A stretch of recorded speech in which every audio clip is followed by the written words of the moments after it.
But so it was interesting because I knew something was going on, and suddenly my body just kind of felt like I wasn't completely connected to it, you know, and it was a headache that I don't have words to put on, to attach to the severity of it. It was, and then it was night sweats, and then I felt like I was dying.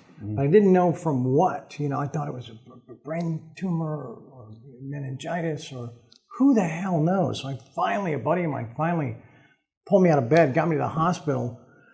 So it took a little bit. And have you ever had a spinal tap? I have seen one. Hey, wow. Yeah. What did Hemingway say about to be a man, you got to plant a tree, have a son, and fight a bull? Yeah, add spinal tap to that. Wow.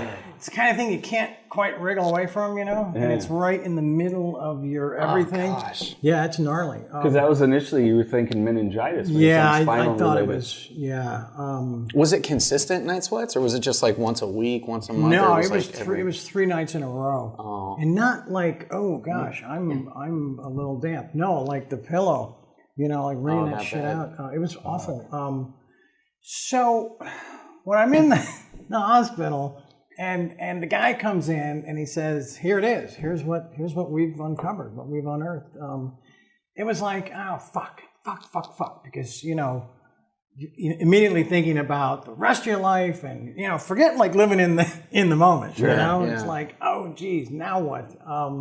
Yeah, you go to the absolute, just a whole universe of just, you know, why me? And what now? And how will I? And how will they? And how will it? And anyway, but then I took a step back. I'm like, okay. It's not an inoperable brain tumor. It's not liver cancer. It's not like all these terminal diagnoses. You know. Right. So I kind of had to embrace that. Had to kind of wrap my arms around that a little bit and say, okay, this is treatable. Yeah. You know, and thank God. Yeah, and you know, addressed in, you know, caught in time to be so. Right. You know, and then, you know, I've been very fortunate with the you know, the expert medical staff that I had access to. You know, and also it. I had a couple girlfriends long-term during, you know, after the diagnosis. And so, yeah, it was cool to have a normal relationship and not have everything be about that, you know, that it didn't, that it wasn't like a constant scarlet letter, you know.